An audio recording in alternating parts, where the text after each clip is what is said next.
Welcome to the Social Impact Level Up podcast. This is where we blur the lines between business, nonprofit, and impact.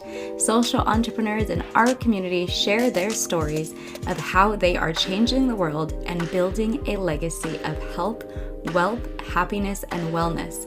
I'm your host, Wendy V, along with my co-host, Rodrigo Bravo. Together, we're social entrepreneurs building a collective of impactful humans who are going to make this world a better place. We hope you'll join us. Here's today's episode. Have you ever wondered where your next paycheck is going to come from? Ever thought about, can you survive without a paycheck? What about if you could serve others the way you want to serve them and thrive and not worry about where your next paycheck is coming from? That is the topic of today's discussion. I hope you find value in all of the knowledge that we share. And thank you for being here. Thank you for listening. And here's our episode. So what I want to talk about today was those days when so let me think about it. How to say it in a way that doesn't sound odd.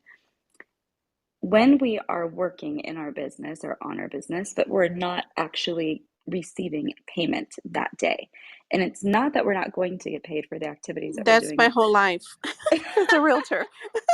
Right? Yes. So you're working all these days where you're doing something. It's not like you're not doing anything because you're doing something and it is work, but you're going to be paid later. And it might be that the payment will come, say, if you're contracting once you build them.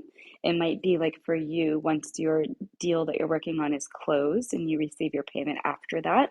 Or it might just be that you are working on your business in an area that doesn't include payment, which could be marketing or something else that you're doing just to grow your business. So that's the topic I wanted to talk about today. And Cynthia, I'll invite you up too, but I know you might be working. And so if it's really a business, there are going to be days where we're not going to be getting payment in the door. And how do you stay motivated on those days to keep going? So for example, the days that I'm just writing a blog or doing something of that sort, that I'm working on funnels or my website or things that are not directly receiving payment that day. A lot of the times I find that those days I have to stack up activities that I feel good about doing. So I do them when I feel like when I'm inspired to do it. So I don't always work on, if I know something needs to be updated, I don't always work on it first, even if it's my website or something that's public facing and I know it needs to be updated. I wait until I have the energy and the inspiration to work on that particular thing, and then I do it. Because what I found is if I force myself to go through and just do this and this and this that's on my to-do list, a lot of the times I get frustrated and I find I'm thinking, well, if I'm not doing this, I could be out really working on getting a sale, right? And as an entrepreneur, almost any day of the week, you could go out and you could make money. I mean, you really could. But there's a lot of other things and infrastructure that you have to build in your business that do not directly equal a sale right today. And I know even with Cynthia, she does a product-based business. So if she's not out doing an active sale on Facebook or guiding people to her Etsy or wherever she has a listing of her products, then she's really making stuff and making the products. So those days she might not also be getting paid because she's making the product before she ships it or before somebody buys it even. So a lot of the time, you're kind of going from when the days when you do get paid to another day, and that's completely separate from that. Whereas if you have a paycheck coming in, you're working consistently, every single day, and every 2 weeks or whatever, once a month, whatever cadence it is for your employer, a paycheck comes in. And it's a very different mentality from entrepreneurship when you are going in this other cadence of payment.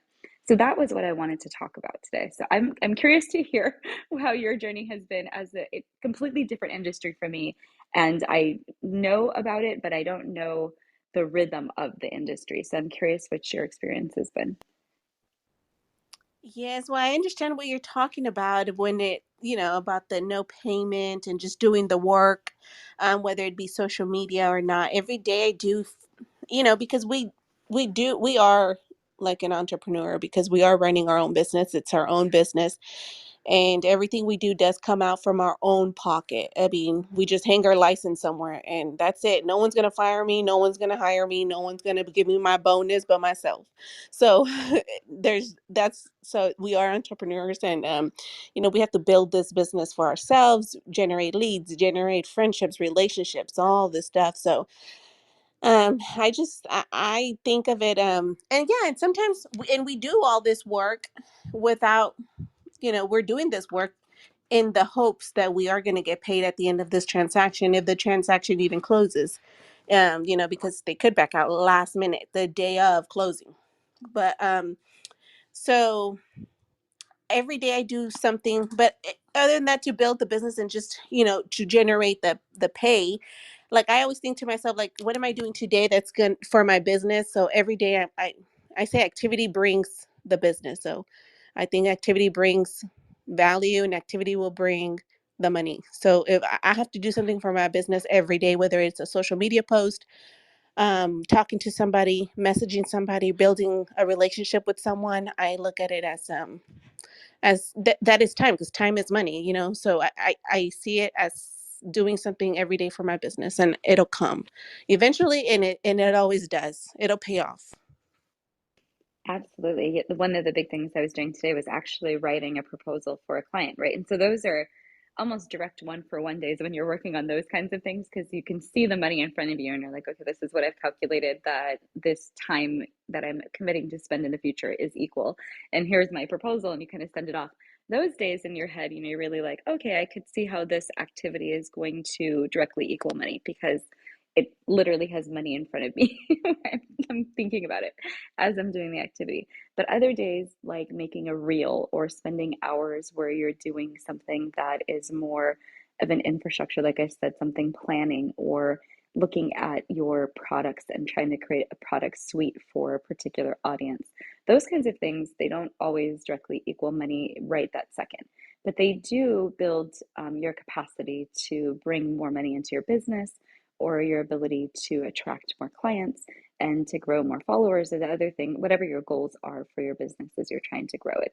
So sometimes those days when you're working on those things, even though you might not have as much motivation because you're not directly seeing the dollar to time ratio go up, you're also needing to stay focused. And so, as we're working on our business and doing these other marketing or other activities, it's important, like you were saying, Zoraya, to have that focus of continuing to do the activity.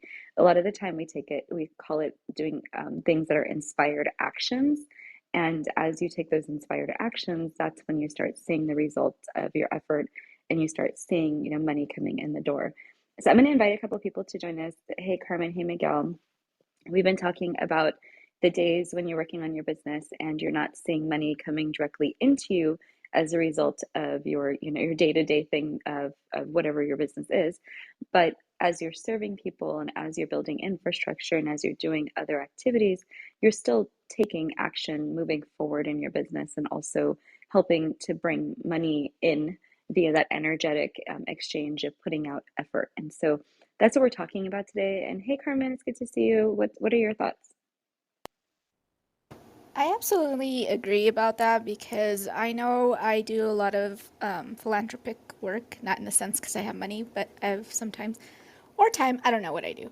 But I end up doing like a lot of connections for people. And when it comes for, regardless of however I help them out, I notice it comes back. If I need something or not even need something, somebody mentions, sees something, and they're like, oh, I can help you out. So even though it's not in dollar signs, it does come back and then eventually becomes to dollar signs. Yeah, and I love that you're also incorporating the aspect of helping others because that's what we talk about, with social entrepreneurship is that through your business, you have the ability to do things that are altruistic or supportive of the development of other people or other causes. And it's good to hear that you've also factored that time into the work that you're doing because even if you're saying, okay, well, that's not necessarily even something I want to be paid for example, you still are putting energy there that will come back to you. Either maybe someone will get to know you because of that activity, or they'll see you and be inspired to do something else, and then eventually come back and say, "Oh, I want to work with Carmen. She's really wonderful woman, she gives back to the community in this way. So I love that you've been able to kind of build that into what you're doing. Yeah, definitely. I feel like if the thing of that I truly believe why we're on this earth is to serve, to be served, or to serve to and to love others, and that's kind of how it all works out. And yeah, that's just how I believe. Awesome. So I have a question for you both. What did you do before this? Did you have a job that had a steady paycheck and you decided to do what you're doing now? So did you make that transition from, like I did, having an expectation that money would come in the door on a certain cadence, like I was saying, or were you always working in some sort of entrepreneur related or other industry where you didn't have that steady paycheck coming in? I'm actually in the transition of doing that. I've had a steady paycheck, and what I did now is, and it was hard because you get stuck in that steady paycheck, steady schedule, steady whatever. I ended up quitting my steadiness and started doing traveling work, and that my entrepreneurship portion of it is seasonal. So for 6 months, I work and do travel work, and then for the next following 6 months, I focus completely on my business, and I eventually want to transition into it being not seasonal, just full time. So for me, it was a transition period, but definitely it was scary to just quit because I have a family and you start thinking about all that. And you know what? It was the best thing I ever did. I make more money now. Not always my schedule is exactly what it is, but I get to choose my contract. If it doesn't work for me, it doesn't work with me, and I'll find something else. So I have more control, I think. And the money, as far as the money, it was a worrisome about, quitting. But when I finally did it, I have been blessed and I make more money now. So that's an interesting thought process too, because it's almost as if you continued to wait for that paycheck. You would have been limited or capped at a certain place that they determine your worth. But now, as you're putting out your effort, you're seeing that your worth is actually higher and you're being rewarded for making this decision. So that's really cool. Zariah, I'm going to go to you, but Miguel, welcome. And we're just chit-chatting right now about the days in our business when we are serving and may not be seeing payment come in, and those days when we see payment, slash when you used to have a paycheck or had a regular paycheck coming in. What is that transition looking like as an entrepreneur to a time when you don't have a steady paycheck coming every single week? So that's what we're talking about today. And if Chrissy or Erica, if you guys want to come up, feel free. I'm going to invite you. But Soraya, what do you think? Have you always been in real estate, or was this a transition for you as well? For me, I've been married a long time. I've been married like 20 years almost. So like married, like we got together very young. We had children very young. And so he's always been, the breadwinner in our family, and, I've been very blessed. So I have had a 9 to 5 job, but I decided to go into this.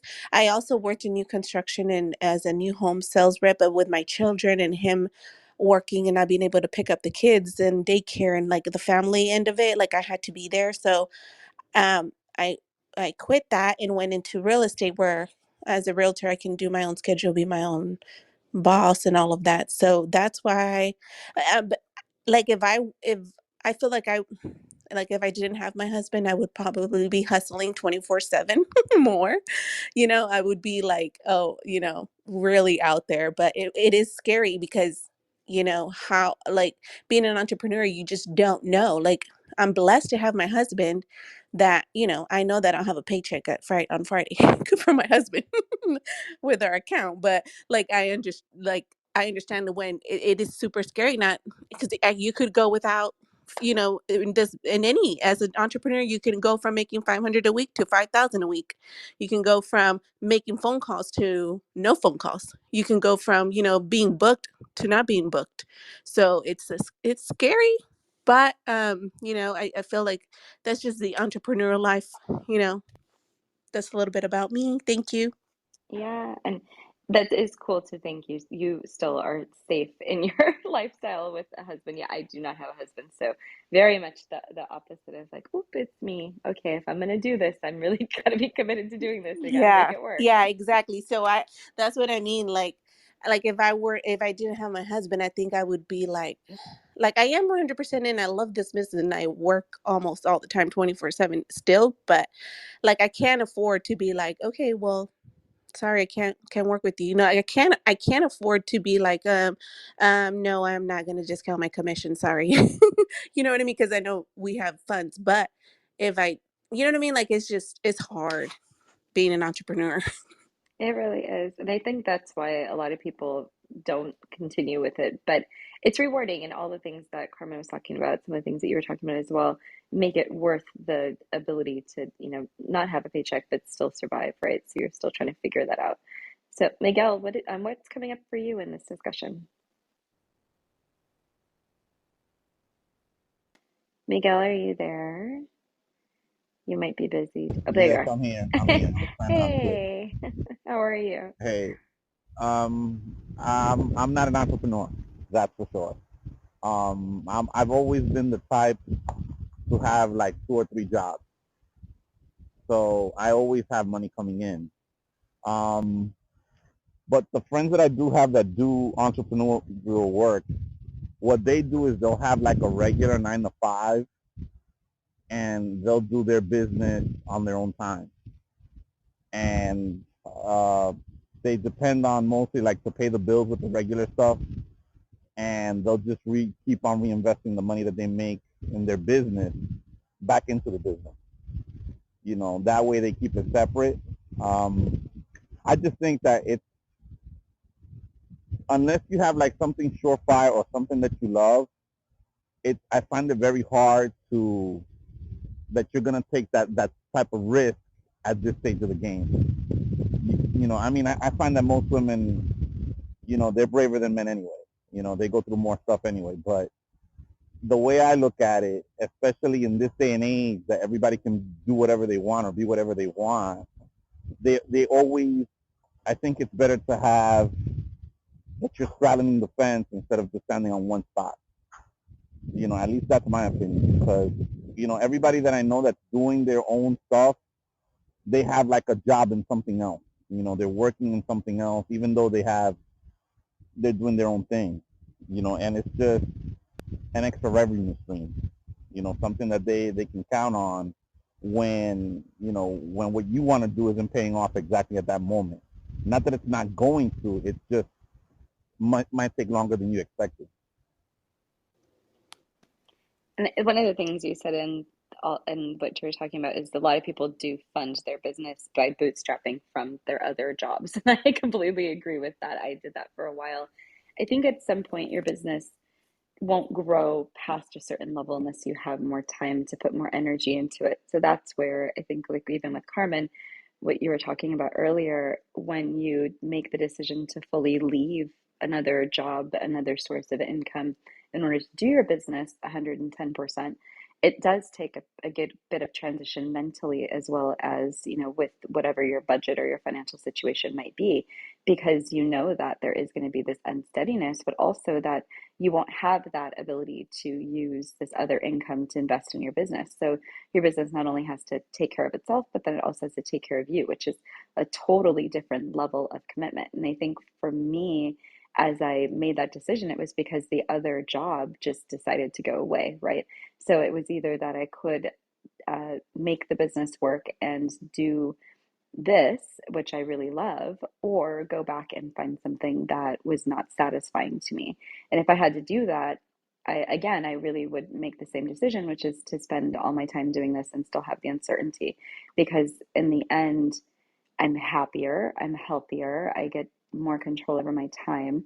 I definitely have more control over the potential that I can earn, but it's still going to be a road to get to the place that I was at before with my job, right, financially. So it does take a lot of time, effort, money, risk, everything that you would still be putting into a business if you had another job. The only difference is then you're really learning to live in this way where you're saying, okay, I don't see the exact reward of my labor today, but I know I'll see it later, and being able to then have those experiences when the money does come in and you're like, oh, okay, this is how entrepreneurship works. So I think there's a lot of kind of give and take in this whole in this journey. I completely agree with what you're saying, Wendy, um, because if you're doing it, that you either have time or money. That's it. You know, you could either throw down a lot of money if you have it and get it done and have other people do it and use their time, or you're going to invest time that'll eventually turn into money. And so if you have your focus on something else and being miserable and getting that paycheck, I mean, I was there. I still kind of am, but I have more control and I'm in transition, like I said. But I was miserable, you know, going into work, going into the space. I felt controlled by my supervisor, controlled by everybody else. I had no say. I was worth more than what they were paying me. And it was like if I didn't take that risk, and yeah, I do have a husband, but we were accustomed to having a two income household. So when I took that jump, we went a good 3 months of like not, you know, struggle bootstrapping it, you know, but I was able to focus my energy on my business. And that had its rewards, you know. And then after the fact, when it was time to travel, it was time to travel. And I got more money in that sense. And now here comes a new season. And because I traveled, now I don't have to worry for the next, you know, 6 months about how I'm going to survive with that two income because I was able to save enough for that. And now I can spend that time into my job or my entrepreneurship or my business, and I don't have to worry about you know, having to pay the bills. So now the money I can reinvest it so it can grow. So eventually I can be living off of my, you know, my business. And in addition, it's a transition, but it does take risks, and not being, it's a mindset thing too, because I was in that mindset of like scarcity, I guess, you know, the worry of like, how am I going to feed my family? How am I going to pay the bills? Oh gosh, I got to take this and take that and be okay with all the bull crap that people are throwing at me. And in order to survive. And because if I leave, then I'm not going to find another job and I'm not going to have money. And it's like a really shift in that mindset. When I finally quit, I was like, whoa, there is enough. And if you are going to have to do it, you're going to figure it out. And people will open up their hearts in the sense of give you leads, give you opportunities, talk about you. But then because I'm sure people, you've gone through life helping and giving to others, and they remember that. So completely agree, Wendy. Yeah, and I'm going to invite Cynthia to the conversation, but Carmen, just so you can think about it, I have a question for you. How much of that uncertainty and going from that transition comes from growing up with a mentality that you have, your parents might have kind of brought to you, or your family might have brought to you, that you needed to have a paycheck every 2 weeks, right? Because I think that for me, some of that was rooted in that, in the watching my parents and how they dealt with money. So I'm curious what your experience was. But Zorai, let's go to you, and then we'll go to Cynthia, and welcome Cynthia. I think Jessica's coming up as well. Zorai, did you have something you want to add? Oh, there you are. Oh yeah, yeah. So Oh, I think you're in the matrix, and I don't think I can't hear you. We're going to come back to you. Let's go through Cynthia, and then we'll come back to you, Zorai, and maybe you'll have better connection. Hey, Cynthia, how are you? What are you thinking about? Hey, that's so funny. Like it's been so long since I've had like an actual paycheck from somewhere. I'm like, oh yeah, you people do get paid bi-weekly. I completely forgot about that. Which is nice because I used to not be like that, but I'm used to getting a weekly payout now where I'm like, oh yeah, it is every 2 weeks. That seems like a long time that you think of it to like stretch out a paycheck. I'm kind of I'm going down the rabbit hole now. No, it's cool because you have the other experience where you're constantly bringing money in every week at this point. So it's opposite ends of the spectrum on the entrepreneur side, Yeah. right? You could be in a place where you're not bringing money in at all for like 6 months. And then, as you start up even, and then once you get to sort of a stage that Cynthia's at, which is really cool to watch, she's just blowing up and she's having a lot of success every single week. So do you want to talk about what that might look like on the mentality side, Cynthia, when Oh you realize yeah, like, for oh yeah, sure. I'm making a ton of money? And it's like not a ton, like each week varies, but every week I'm getting um paid at least. But it definitely, yeah, starting out, I would go months and months without, that happening. It took a while. It's April will be officially 2 years where I've had a consistent income the past 2 years. Um, and now I've learned a little bit more tricks on how to make income without having to work. I'm learning a little bit more and more as my business grows every year. Just things like digital files. People are lazy. They don't want to do stuff themselves. They don't have time, me included. I rather just, instead of me take hours on Canva to make something, Jessica could make something, put it a digital file, sell it for $2-3, and I'll, you know what, I'm not gonna waste hours doing this. I'm gonna go to Jessica and buy it. There's just little tricks like that where I've learned you can make income in other ways, besides just what I offer in my business. So that's been a fun learning experience this year. Yeah, the multiple streams of income is definitely real, and that's always something to exciting when you And discover, ooh, I can make yeah, money this and way street too. talk. My hustle has a hustle, has a hustle, has a hustle. I love it. Hey, Jessica, what's coming up for you in this conversation? Well, I'm come back to me because my daughter just threw her face into my knee and she's now Oh, oh bleeding. no. Okay, Soraya, take it away while we hope for Jessica's children to recover. Can you guys Yes, hear me? you're back.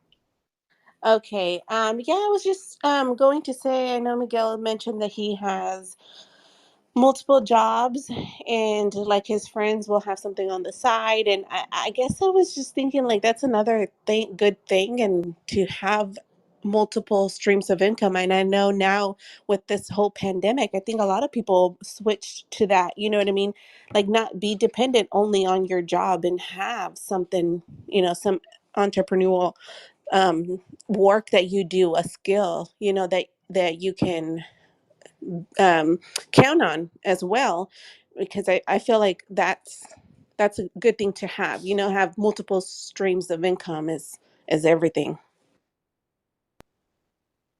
Absolutely. And welcome, Kenny and Liz and Chris. If you guys want to come up, feel free to just raise your hand and come up. I invited you guys to speak, but we're talking. Oh, hey, Kenny, there you are.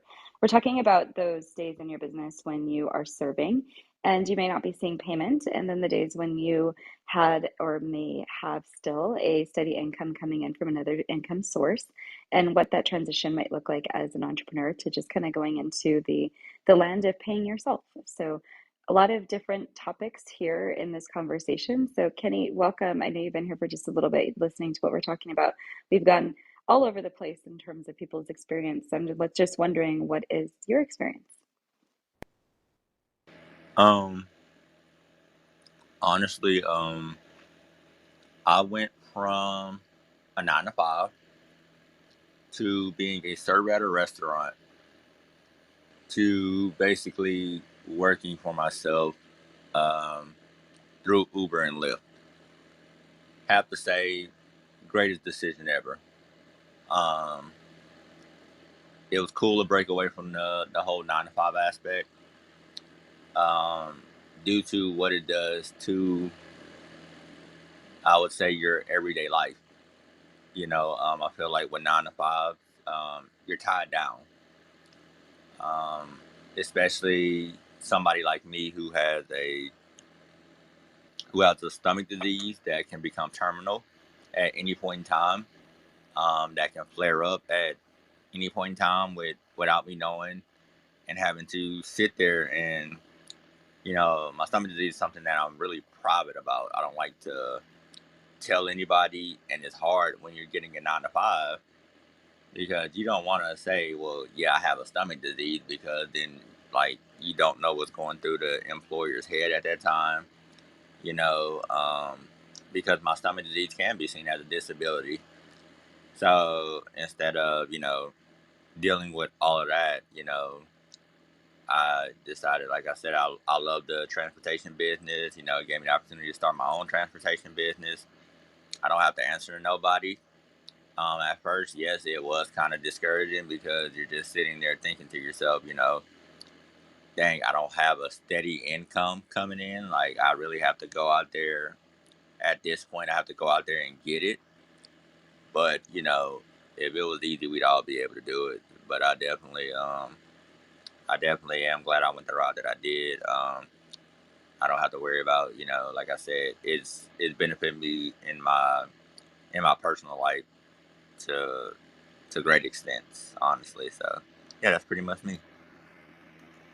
And what you said in there about health issues, I can completely appreciate because I've had migraine headaches, and every time you apply for a job and they're like, "Do you need to disclose anything about your health?" You're always like, "Ooh, does that mean that you're gonna do some sort of, you can't discriminate against me?" But I'm not sure what this check the box thing is about. So I appreciate what you're saying for sure. When you're thinking of taking a new job, how do you still maintain your health and the space that you need to deal with any underlying health issues that you have that may not show up every single day, but that they might have an impact on when you have the energy to work or how you feel. And if someone else is telling you you only have X number of days to be sick a year, well, that doesn't work for some people. So if that's your case, then entrepreneurship does provide you the flexibility, like you were saying, to go another route and have another schedule, which is really cool. So Jessica, do you want to add anything? I know you were just clapping. No, I was clapping, but also just from my own personal experience, because y'all remember when I had my job, which feels like forever ago that I had my job, but it really was like almost a year ago, I guess, when I quit, where I threw my water on my computer and said fuck this shit and closed it and then never looked back. I was like, oh no, my computer's broken, what do I do? But also I was going through something, kind of traumatic, and I know some of you guys know what that is. And so it was, a situation where I had to take medical leave, but then they said that you have to come back at this time. And I had 2 children. There was still COVID.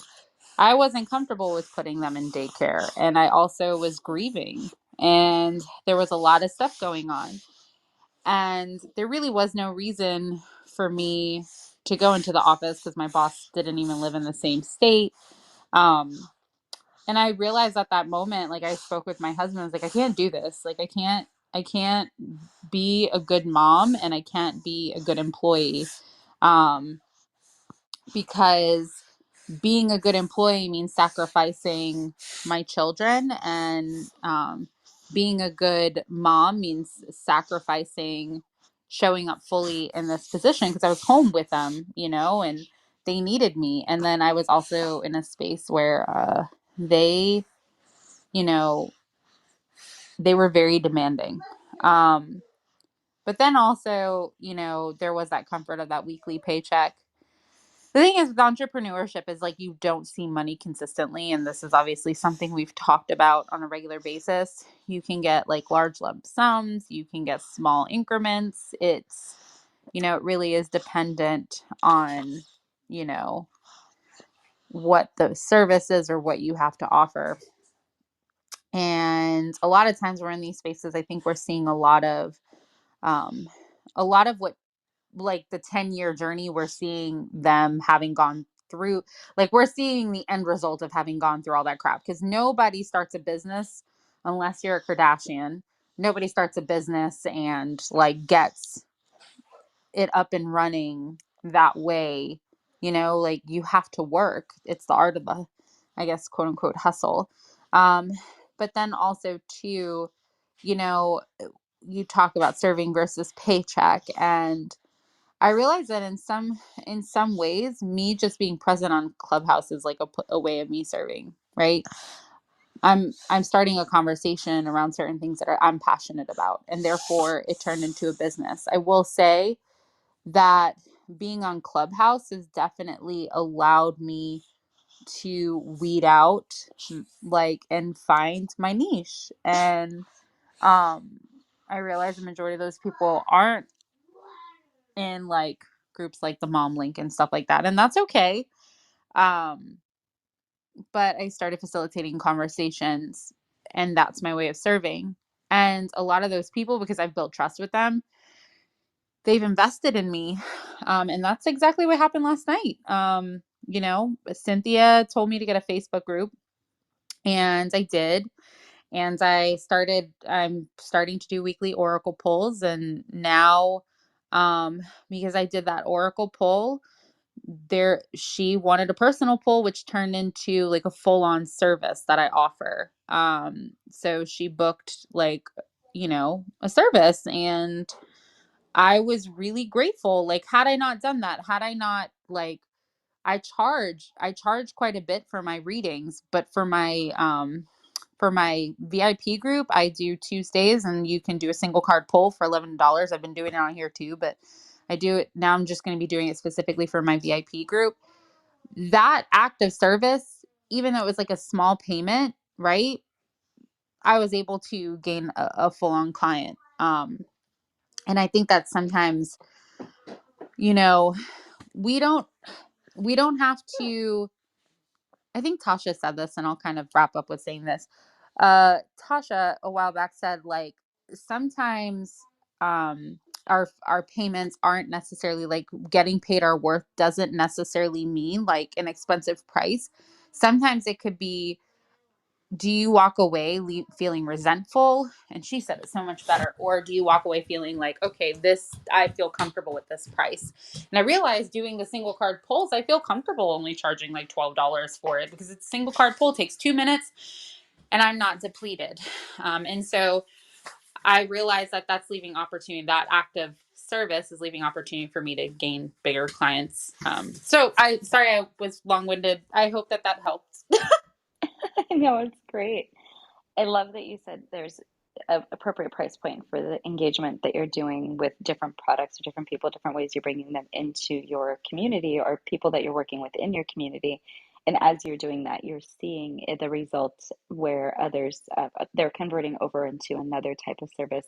And then eventually we'll see that energy come back from different people in your community who are going to pay you for other services as well as the ones that you're doing online. So yeah, I think it's a great way to give an example of how serving will, eventually turn into what you're expecting, which is, some sort of relationship with the person, being able to help the person, and then eventually maybe even payment. Have you ever had an idea that you thought was too big, or something that you just weren't sure you were going to be able to do?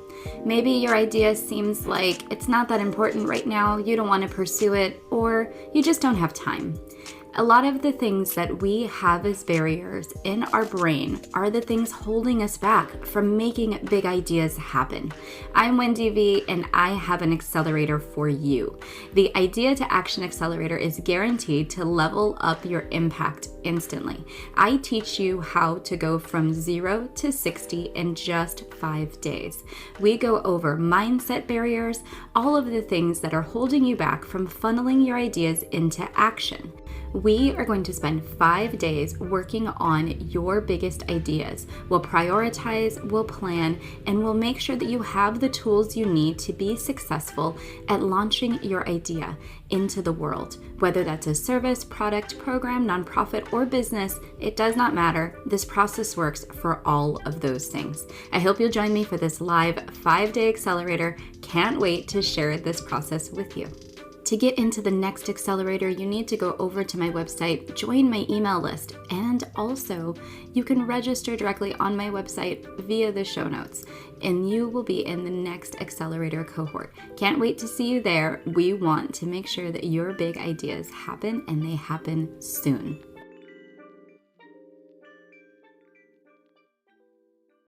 I just kind of wanted to say the acts of service. Not only that, bringing people up. Once you are in a space, because if we all really think about it, nobody has done anything on their own, right? Somebody's helped you, either giving you dropping knowledge or giving you that first sale or whatever the case may be. And once you rise into a certain space, it's important to remember to continue to spread that knowledge. And I think Clubhouse has been a really great factor. I've learned so much that I can apply to my own life. And not only that, you get to, when they are somewhere that it really is about back and forth and giving, because then when it's your turn, they are there. Like, I do nonprofit work, Do I get paid? a lot? No, but I do it because I want people to elevate in their space, you know. So I think as and there is that fine line because this is what you're talking about, social entrepreneur collective, serving versus paychecks. And sometimes it is a lot of energy to do this and you don't necessarily get paid a lot. But not only that, you later on get the satisfaction of you helping somebody else, or later on it comes back around in some way. So just keep your eyes open, keep your ears open on when people are willing to teach you. Remember, their time is worth, it's valuable. So just because it's free doesn't mean that it's not worth anything. Because if somebody's giving you that time to teach you something, do not take advantage of that. Listen, learn, show up. Because if somebody puts a $20 value on it, it doesn't make it less valuable than the person that's giving you free. You need to be respectful of their time also, because they're taking a chance on you. And Carmen, it reminded me that I just changed some of my free events on Eventbrite to donation based because I'm going, well, if people want to pay me for this, they certainly can. And why am I preventing them from doing that by insisting that it be free? If they want to do that, that's totally fine. And so I did make that change actually very recently to say it's free on my website, but if you go on Eventbrite and you feel inclined to give me money for this, you're more than welcome to do that. So, hey, Rodrigo, we were actually just getting ready to wrap up unless you joined us, and then here you come. So we were talking about, and I know I've discussed this with you before, those times in your business when you're either working on infrastructure or doing things that do not directly result in payment. How do you maintain your motivation, keep moving forward? And also the transition from the time when you used to have a paycheck coming in every 2 weeks and in entrepreneur land where that doesn't necessarily happen. What are the things that you're doing to balance that, to move forward in your mindset work around your money mindset? So we're kind of mixing our Monday and our Wednesday room, but thinking about the acts of service as well. How do we, incorporate that as social entrepreneurs in our business, which might mean that we donate a certain percentage of services. That's what I do. Or like Carmen was saying, working with nonprofit organizations. I know you do that as well to support their mission. So there's a lot of topics that we talked about already. And so I know you you have a good way of summarizing a lot of different things together. So I just wanted to give you some material to go by. And do you have any comments or anything you want to add? And hope you've had safe travels. Yeah, no, no. I'm obviously here on travel, but I always want to support the room. We always have great conversations, and I think we've discussed this before, somewhat, adjacent to this topic. But it is about serving and having the mentality that we're here to help and we're here to do a greater cause than just our paychecks. And I think you've done that before. There's a difference, right, between serving and undervaluing what we bring to the table. So, in fact, you and I had a conversation, right, where we were like, you know what, all this free stuff that we do, that we've been doing and whatnot, it's like, yo, I got to get paid, right? That's one thing. But when we are out there serving folks, that's when we say, okay, I'm here to serve, I'm here to help. We may not get paid for that, but because that's a greater contribution that we're trying to do at that point. And so I think that's the difference between the two. And I think it's important to kind of differentiate that because folks often do give away their services for free and then they don't see anything in return for it, and they're wondering, well, why did that happen? Da, da, da. But if you're serving folks, you expect nothing from it. You're serving there because you're there to provide value to the community and give to the community. If you get anything back from that, that's great. But if you don't, then you don't, and that's just part of serving. A lot of times we go out there and serve, and it feels good and we do this and that, but we forget that the whole point is that there's other people that are going to benefit from what we do, and we may not necessarily get any benefit from that other than, hey, we're here to serve. And so we got to make sure that we delineate between those two, because if you're out there helping folks but then you expect something back, then you're really not serving. It's more transactional at that point, as opposed to transformational when you are there serving and not expecting anything in return. One last point is that when we do serve, though, I mean, I'm a big believer in kind of a karma, and God sees that stuff. You know what I'm saying? And there's always been times where, like, I'm serving, I'm helping, I do things that I feel like I just out of kindness and consideration, and then maybe days later, weeks later, months later, who knows, I get repaid. And not that the expectation is there, but something happens and it tells me, you know what, it was all back to that one point. The point of origin where I'm benefiting now is actually at this point right here, where I had no idea that I was going to benefit from it. And I think that's an important part. about, making sure that we serve with good intentions instead of thinking that we're going to get something out of it. Yeah, it's all about the intent at which you put the energy out into the universe. So that's a good reminder too for people to stay pure with their intent. And I apologize for the background of the noise. I am eating tacos. Oh man, that sounds really good. Ooh. I'm not Yeah, surprised. neither am I. I'm jealous though for sure. And I think, Rodrigo, we have talked about this topic multiple times, and the times when you aren't getting paid but you're doing something for someone. The other thing that tends to happen in those interactions is that people see that you're doing good work and the quality of your work, and they may actually refer someone to you that does result in a transaction or a business or whatever it is that you're asking for from referrals. And so I often see that type of thing too, where people are like, "Oh yeah, let's talk about." This with my friends, and then something comes up that, oh, Wendy can help you with that. And then I end up getting contacted by someone from a person in my network that I wasn't even expecting at all to come my way because I wasn't there in that actual conversation between those two people. So that's happened before as well. So, hey, April, I see you. Hey, Alan, I'm going to invite you guys up. We're just getting ready to close up the room in about 13 minutes.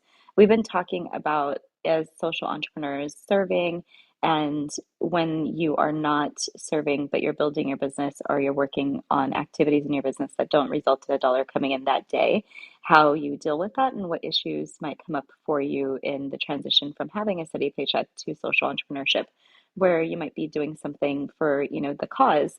And the other part about this, I think, is entrepreneurs who are working more in their purpose and not really working for a profit. When you're doing that, you are usually not motivated by money anyway. More than likely, if you chose this type of route for your business or your nonprofit, you really weren't motivated by the paycheck that you were getting every 2 weeks and enough to not do this instead. And that's one thing that I love about the community that we built here is a lot of people really are focused on their purpose, and the money is just sort of, okay, well, it's helpful, it's there to survive. But I also think a lot of us are trying to manifest success in what we're doing. And we know that when we're serving, we will have success, and people will see what we're doing as, good acts or kind acts or whatever it is that we are helping with. And in that, I'm hoping that, and we are all hoping that more business comes our way, right? So it is a circle of the things that we like to do, the things that we're being called to do, the things that we're actually doing, and more people coming to us as a result of that. So, hey, April, does that give you enough information to join in the conversation? Absolutely. I saw the room earlier and I tried to join in, but I had an appointment, and I'm just getting back. But I really wanted to hear the conversation. I'll probably listen to the replays because this is definitely something that's right up my alley, especially with the, writing the books and being an attorney. I literally was having a conversation yesterday about big law versus nonprofit law versus small law, and how for me, I just can't see myself going over to the other side because of the impact that I want to have on the people that I serve. And with my business, my publishing company, I've been donating books, like coloring books, and I have not been like seeing a profit in the books, but the reward of the videos that I share of the kids being able to have a coloring book that they say looks like them, that part is far more rewarding than the money that I would get. And when you're doing what you really want to do or what you're called to do, I think that the money will come. And I feel like the more I give, the more comes my way and the more blessings that I have. So I don't necessarily focus too much on the money, but focus on the mission. And then it all makes itself around in a circle to where I'm able to provide for myself and my family, but I'm also able to pursue the mission that I have here, or that I have crafted for myself, and that the plan that God has put me on. So this is I'm going to listen to the replays because I'm certain this was a good room. So thank you all. Can I And ask a question? sure. Is there any way that how to have impact without reach? especially when you're dealing with minorities and people that are usually living under the shadows. If anybody, I need to learn. I mean, I do get out there, but having people that are already entrusted with the government. Wendy, I know you work with grants and so forth. How do you get past that outreach sometimes? Can you say more about what, I'm not sure what you mean about outreach. Are you talking about like street level outreach to do work in the community, or are you talking about outreach as an entrepreneur to get to more people to know you? Like what exactly are you thinking, Carmen? I'm thinking along the lines with the underserved community. And sometimes people have these amazing, great ideas to try to serve that community, but it's sometimes difficult to get them to, because a lot of these grants, it's a lot of exposure of who they are, what they do, how much money, a lot of, very personal information, and getting them to follow up and continue to trust and finding those people because a lot of them live in the shadows. And so I didn't know. I mean, I deal with this a lot. Like, I can get to 20 and I will get one invested, and it's great to have that one investment, but it's about, the whole purpose is to help raise our community and getting the follow up. And, or is it just me taking it personal and I should just let it go and just, if people don't want that, just let it go kind of situation. Yeah, yeah. And then Jessica, I'll let you talk too. But I think in my experience, when you're trying to provide services in the community, it's best to provide services that are needed. And sometimes when people are telling you that they don't need the service, then the match is actually that what you're trying to provide to what they actually need is not there, and you have to discover what it is they really need.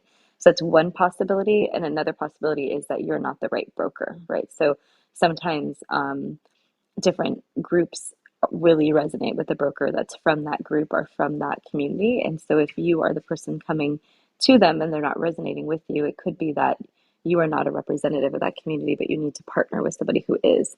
And so there would be an opportunity for you to create partnerships that would allow you to have a more connection to those people that you're trying to reach. So hopefully that helps you a little bit. But Jessica, do you want to add something else? I just want to clarify. So when we say in the shadows, are we referring to the undocumented community?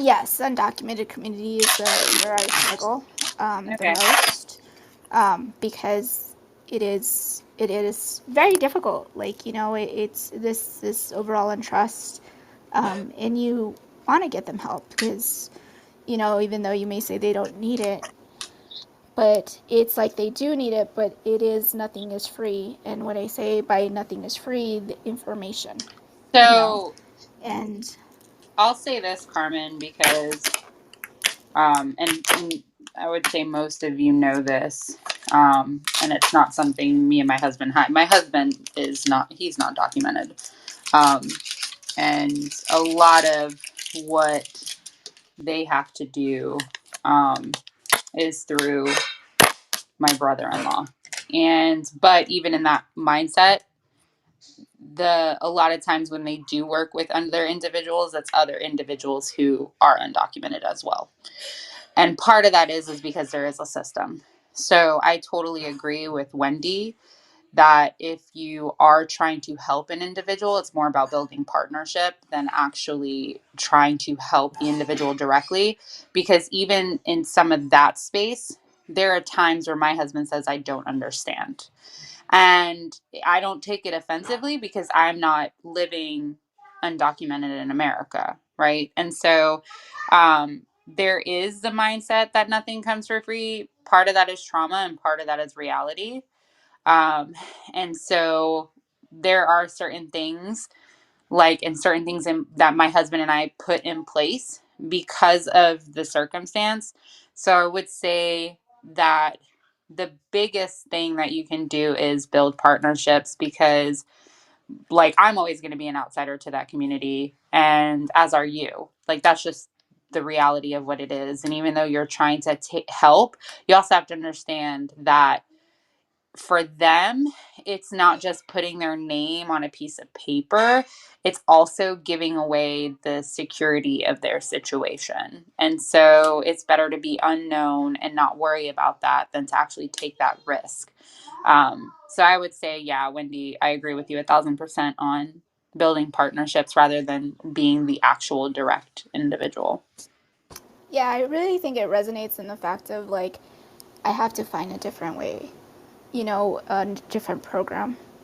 And we were successful as far as during the pandemic getting food out to people. But we did that based on a grant that was state fund, not federal fund.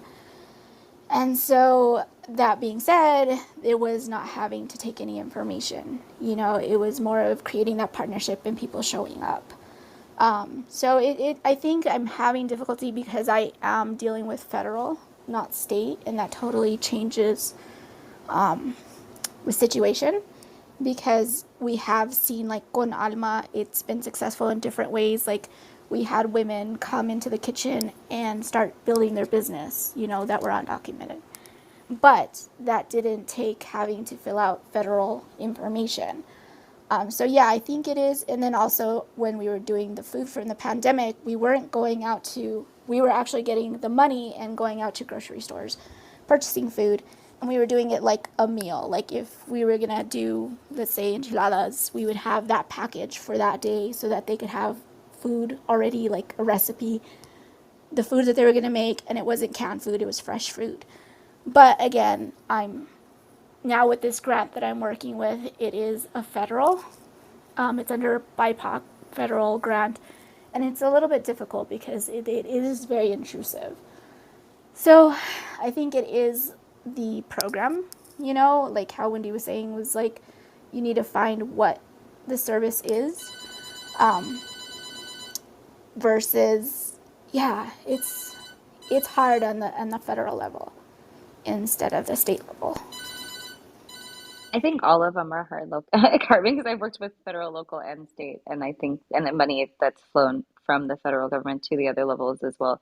Everything that we do on the grant side has some sort of restriction because you have to prove that the money was worth being spent, right? So especially if you have taxpayer dollars at the federal level that are being dedicated to a particular program, you're really the data is supposed to prove to Congress that the money is being well spent and that the program is worthy.